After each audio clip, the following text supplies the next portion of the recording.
Hello my crafty friends, it's Michelle, the Southern Shell, and I'm here today to show you how to do the signatures and the Write the Word journal. So we have currently finished the cover, 50-point craft board to do the cover, and then I have 5 signatures done and actually in the book and 5 signatures ready to be replaced as I use these. So I have the elastic band here, and I'm going to show you how to create the signatures, the binding, and how to put them in your book for the next step. So if you want to know how I've done this, please stay tuned and we'll get it. Alright y'all, this is the part where I'm getting the signatures ready to go in this journal. So I've got the cover done, and I think it turned out just beautiful. It has plenty of flexibility. It can lay down and close up.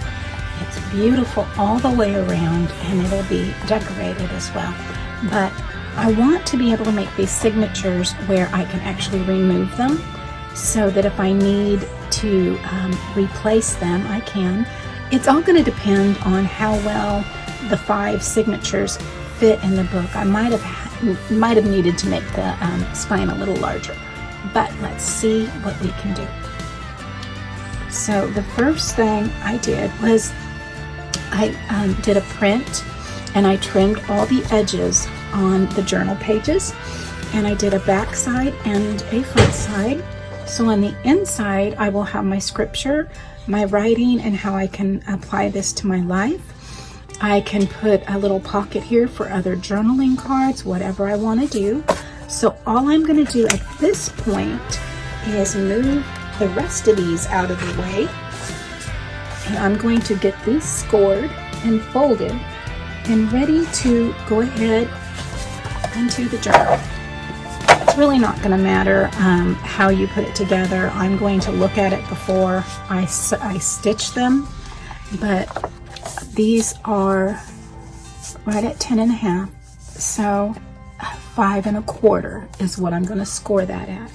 So here is 5 1/4, and I'm just going to go ahead and gently put on down. Now I use a 35-pound weight paper, and it is actually by HP, and I really like it. And so now I'm just going to take this after I've scored it, bring it into the center, and get that folded right on down.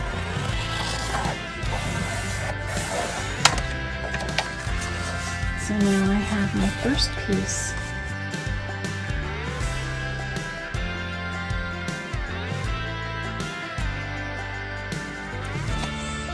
So I have this now open, flipped upside down. I'm going to do my next one.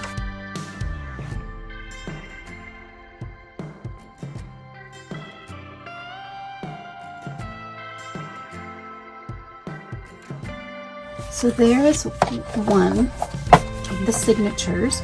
So I'm going to go ahead and finish putting these together, getting those scored and folded, and then I'll come back with the stitching. So here I am using my We Are Memory Keepers, and it is a bookbinder kit that they have, and I love it. I have actually used some tape to mark where I want to punch the holes through so that I don't get off or lose my count. Now when you use this kit, you want to make sure that when you put the ruler in there, and it goes down into a little crease. It's, you know, the mountains and valleys, so this goes into a valley.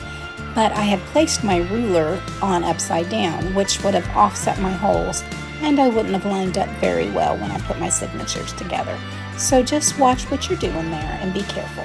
So when I decided to change my signatures the way they were going to be attached to my journal, I went ahead and created just a square, lined it up to my spine, and scored the edges. Now the way I had originally created this was to actually punch through the spine of my journal and stitch my signatures directly in. But when I decided I wanted to have them removable, I went ahead and created this. It's just a simple square. I lined it up with the spine and scored it on each side. I went ahead and used my template and punched the holes through it.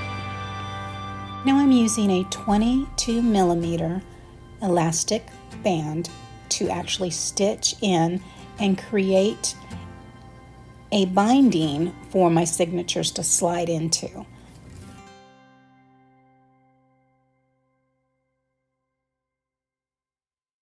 So here you can see how I've used that elastic to go up from the bottom down through the top to the front to the back and moving over just enough that it's going to give enough strength where it's not pulling on that paper to create any resistance, but it's going to be nice and sturdy along with the tape that's on top of it.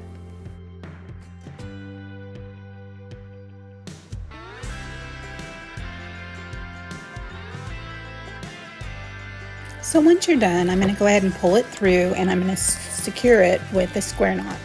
Now you can see that my paper is rounding up some, but that's because I have it pulled tight enough so when that tape gets loosened and it gets glued down to the inside of my journal cover, that elastic's just going to be taut enough that it holds in my signatures perfectly. It's not going to have any issues with the elastic sagging or drooping any. Now that I have the tape backing removed, I'm going to add a little bit more across where those elastic pieces are going to actually put a little more stress on that paper. And so I'm just going to add some more to that before I add glue on top of it. So now I'm using my Elmer's Kraft glue, strong hold, across the top of that tape. That way it gives me just a little bit more time to reposition if I need to before that tape adheres. This is a great way that you can protect yourself, because if that tape grabs, you can just destroy your inner spine. So I just want to make sure that I have time to move it around, because I'm not the type of person that usually gets it straight down the first time around. Okay, moment of truth. It's time to lay that insert over our spine. And I'm just lining up so that I know the top of my new spine insert and the bottom are lined up exactly even across the top and the bottom. They're the same height. I'm using the Cricut to burnish down that tape, and I'm so sorry it's so shaky. That's what you get when you're filming on your desk. So I'm just burnished it down real well and made sure I came across the back, burnished it down, and I just love the way it's flowing. So once again, I'm just going to make sure that those flaps are going to fold nicely and open just as easy as the book did before I put this extra insert in.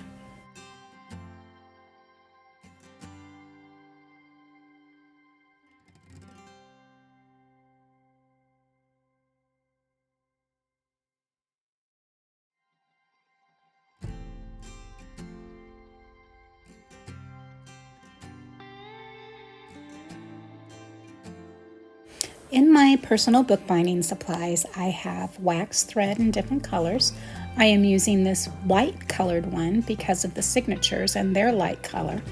I'm going to go ahead and thread it through my bookbinding needle, which is much sturdier than if you would get a needle for your sewing kit. So I'm going up through the center, and I'm leaving enough of that white tail on the inside so I can tie it off. Up through the center, down through the bottom, and then I'm coming right back up and right back down through the center of that signature. And then I'm going to the top, up into the middle, and then I'm going to tie it off with a square knot. Now to help me, this wax thread holds real well, but I'm going to use my reversible tweezers and hold that while I get the rest of that knot ready. So when I changed the design for the spine and the way my signatures were going to go in this journal, it changed several things. First of all, the way that I had the holes punched in my signatures before were off from what I would need now that they're going to be removable. I had to use the original holes, make them bigger, and then cut right into that bigger hole so that those would now line up with the elastic inside my journal. What I had to do was also create holes in the signature where they would be the new holes that I stitched through. So that was a mouthful, but I hope you understand. I had to create 2 new holes closer to the center of the book and use my original holes as a guide for the elastic to sit through on the signature. Once more, I'm going to show you lacing of my signature. I went through the inside center, up, and then I came up through the outside bottom, back down through the inside center, and then up and through the top hole to the centerpiece where I can pull it together and tie it off.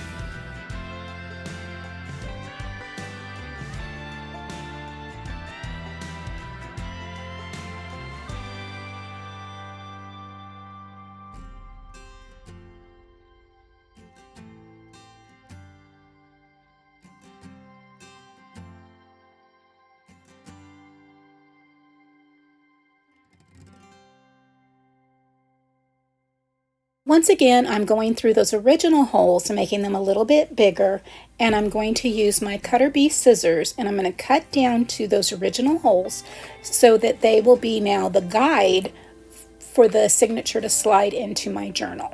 Now, in order for this signature to slide in, I just need to hold one of the edges down so that I can slide it in there and then lift it on back up, make it straight, fold it over, give it another burnish real well, and you're good to go. So guys, that's how I did these signatures. And if you enjoyed the video, please give me a thumbs up. If you've not subscribed to this channel yet, I hope you will consider doing so by hitting that subscribe button. If you want to know when my latest video has gone live, hit that bell notification and YouTube should notify you when my next video has gone up. As always, guys, stay safe, God bless, and bye for now.